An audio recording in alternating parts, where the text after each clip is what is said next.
शिक्षा शेरनी के दूध के समान है, पियोगे तो गुर्राना आ ही जाएगा। दोस्तों नमस्कार, स्वागत है आपका अपने यूट्यूब चैनल अचरज दुनिया जहान में।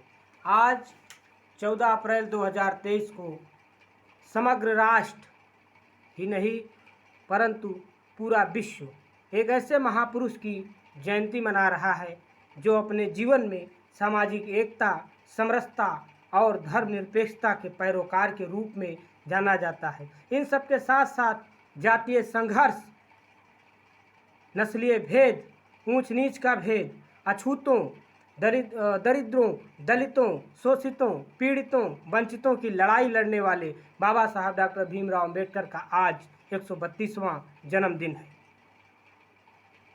मित्रों, आज ही के दिन 14 अप्रैल 1891 को इंदौर के महू में बाबा साहब डॉक्टर भीमराव अंबेडकर का जन्म होता है। पिता रामजी सकपाल और माता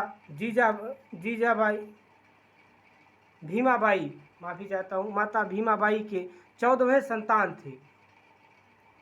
बचपन बेहद परेशानियों में गुजरा था। सिर पर गरीबी थी और अछूत जाति के में जन्म लेने का बोझ, और यही सब के बीच में डॉक्टर अंबेडकर स्कूल पहुंचते हैं। परिवार के ये पहले बच्चे थे जो स्कूल जाते हैं। स्कूल में भी इनके साथ वही अछूतों वाला भेदभाव, इनकी जाति इनका पीछा नहीं छोड़ती है।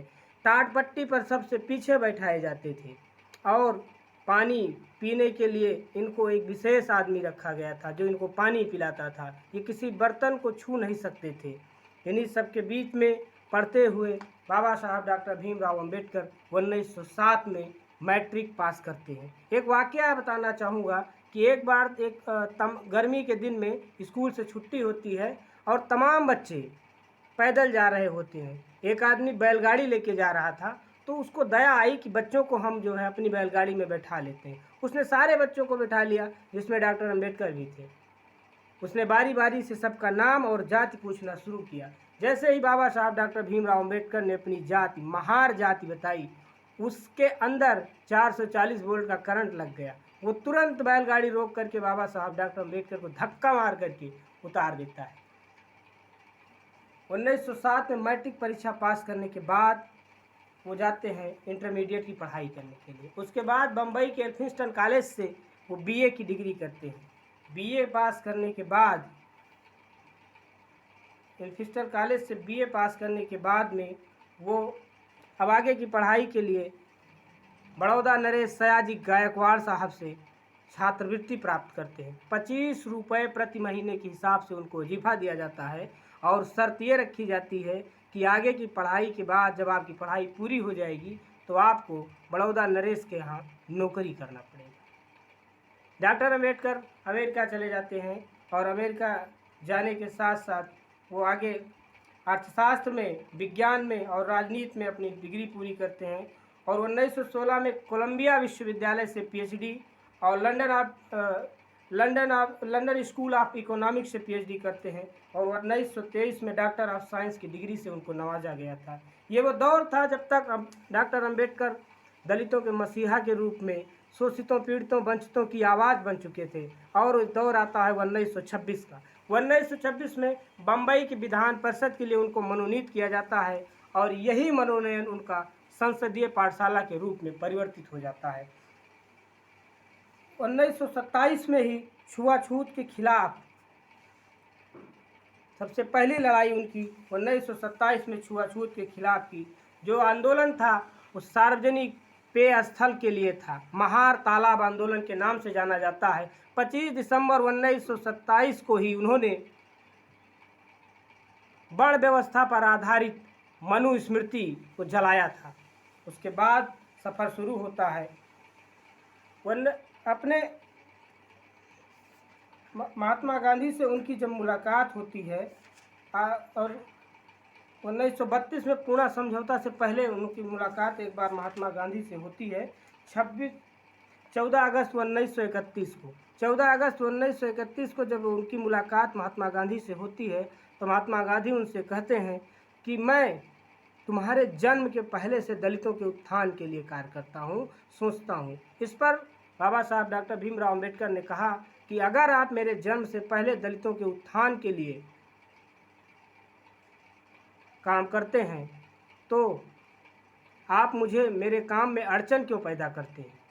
यहाँ बता देना चाहता हूँ कि मैं भारत के दो महान शख्सियत बाबा साहब डॉक्टर भीमराव अंबेडकर और महात्मा गांधी में आपस में वैचारिक मतभेद हमेशा बना रहा। सांप्रदायिक पांचाट जब आया, कम्युनल अवार्ड आया, तो उस पर दलितों को दिए गए प्रावधान जो दलितों के लिए किया गया था उस पर महात्मा गांधी ने पुणे की यरमदा जेल में अनशन कर दिया। प्रख्यात लेखक MS राम अपनी किताब freedom of India into the words of architects में लिखते हैं कि महात्मा गांधी कहते हैं कि मैं अनशन नहीं करना चाहता, मैं मरना भी नहीं चाहता, लेकिन डॉक्टर अंबेडकर मेरी मौत का कारण बन जाएंगे। फिर वो समय आता है 24 मार्च 1932, चक्रवर्ती राजगोपालाचारी और डॉक्टर राजेंद्र प्रसाद की अध्यक्षता के बाद पूना पैक्ट, पूना समझौता होता है, जिसमें दलितों के लिए सीट 71 से बढ़ाकर 141 कर दिया जाता है। देश की आज़ादी के बाद जब पहली बार 1946 में सरकार का गठन होता है तो बाबा साहब डॉक्टर भीमराव अंबेडकर को विधि मंत्री बनाया जाता है। उसके बाद 29 अगस्त 1947 को उनको संविधान की मसौदा समिति का अध्यक्ष बनाया जाता है और इस तरीके से उन्होंने 2 साल 11 महीने 18 दिन के अथक प्रयास से देश का संविधान लिख दिया। देश के संविधान के शिल्पीकार बाबा साहब डॉक्टर भीमराव अंबेडकर सिर्फ राजनीति के ही मर्मज्ञ नहीं थे, वो हमेशा महिला शिक्षा और महिलाओं की बात पर हमेशा काम करते थे। वो कहा करते थे कि किसी भी समाज या किसी भी देश का अगर उत्थान देखना है तो सबसे पहले उस समाज या उस देश के महिलाओं की स्थिति का आकलन किया जाए तो बेहतर होगा।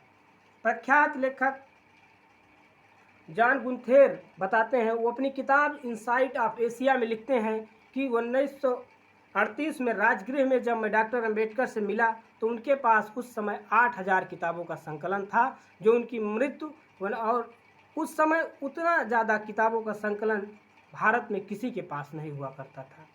3 विषय में विदेश से और चौथी उस्मानिया विश्वविद्यालय से PhD, 4 विषय में PhD, 47 विषय में परास्नातक बाबा साहब डॉक्टर भीमराव अंबेडकर हमेशा गरीबों, शोषितों, मजलूमों, दलितों, पिछड़ों और हाशिए पर रखे गए लोगों की जीवन की समानता, समरसता, एकता, बंधुता, भाईचारा के लिए हमेशा प्रयासरत रहे।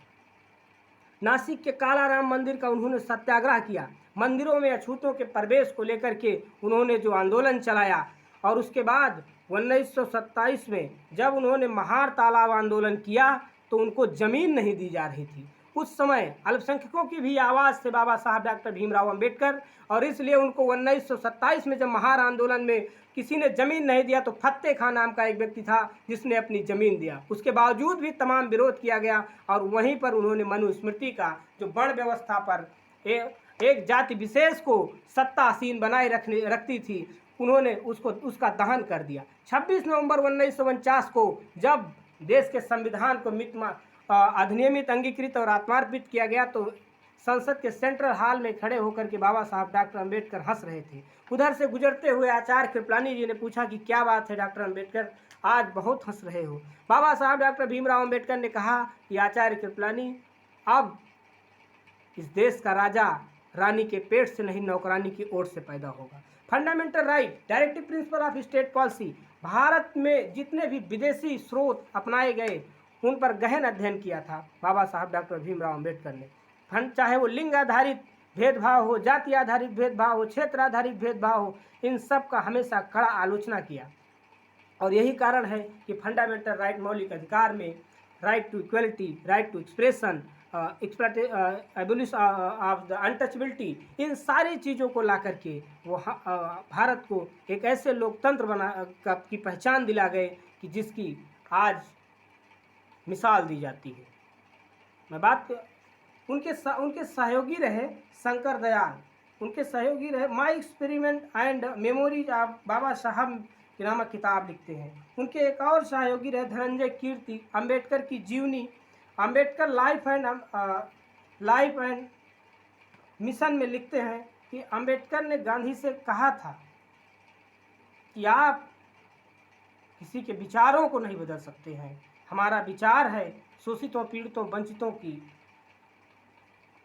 आवाज़ बनना, हमारा विचार है उनके अंदर शिक्षा की भावना को जगाना। और यही नहीं, नारियों की शिक्षा के लिए भी उन्होंने काम किया। भारत स्वतंत्रता आंदोलन के समय तमाम लेखकों और तमाम शायरों ने महिलाओं को प्रेरित किया। उनमें से मजाल लखनवी साहब की ये लाइनें बहुत याद आती हैं कि तेरे माथे पे आंचल बहुत खूब है, इसको परचम बना लेती तो अच्छा होता। दोस्तों, यूनिफॉर्म सिविल कोड लागू होने के समय 1951 में इतनी बड़ी बहस छिड़ी कि जिससे दुखी होकर के यूनिफॉर्म सिविल कोड जो महिलाओं को प्रॉपर्टी में और तलाक में अधिकार दिलाता था, संपत्ति में अधिकार दिलाता था, यूनिफॉर्म सिविल कोड नहीं लागू हुआ, जिससे दुखी होकर के बाबा साहब डॉक्टर भीमराव अम्बेडकर ने 1951 में कैबिनेट से इस्तीफा दे दिया।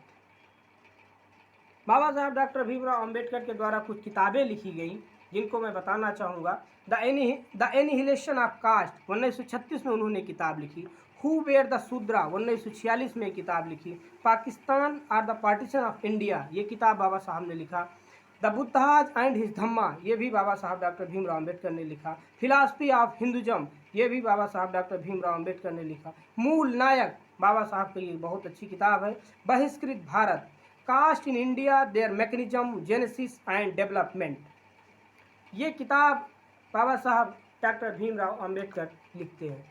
उनको सबसे ज़्यादा शौक़ की बात किया जाए तो उनको किताब पढ़ने का शौक़ बहुत ज़्यादा था। उनके बहुत नज़दीकी रहे नामदेव हेगड़े बताते हैं कि एक रात मैं बाबा साहब डॉक्टर अम्बेडकर के पुस्तकालय में गया, मैंने उनके पैर टच किए, वो इतने तल्लीन थे, उन्होंने कहा टॉमी ऐसा ना करो। बाद में जब उन्होंने आँख उठा करके देखा तो वो झेप गए। और उन्होंने कहा कि फिर नामदेव हेगड़े बताते हैं कि उनको किताबें पढ़ने का इतना शौक़ होता है, इतना शौक़ था कि वो शाम को जब भी कभी आते थे कोर्ट से, उनके हाथों में किताब का एक बंडल रहता था और रात रात भर वो तल्लीन रहते थे किताबों को पढ़ने के लिए। और बागवानी का उनको इतना शौक़ था कि उनसे अच्छी बागवानी उस समय दिल्ली में किसी भी नेता के पास नहीं थी। शोषितों, पीड़ितों, वंचितों की आवाज़, गरीबों के मसीहा बाबा साहब डॉक्टर भीमराव अम्बेडकर का आज 132वां जन्मदिन है। और इस जन्मदिन पर मैं अपने तमाम साथियों के साथ बाबा ऐसे महापुरुष के चरणों में कोटि कोटि प्रणाम करता हूँ। तू जिंदा है तो जिंदगी की जीत पर यकीन कर, तू जिंदा है तो जिंदगी की जीत पर यकीन कर, गर्व कहीं है स्वर्ग तो उतार ला जमीन पर। बहुत बहुत धन्यवाद।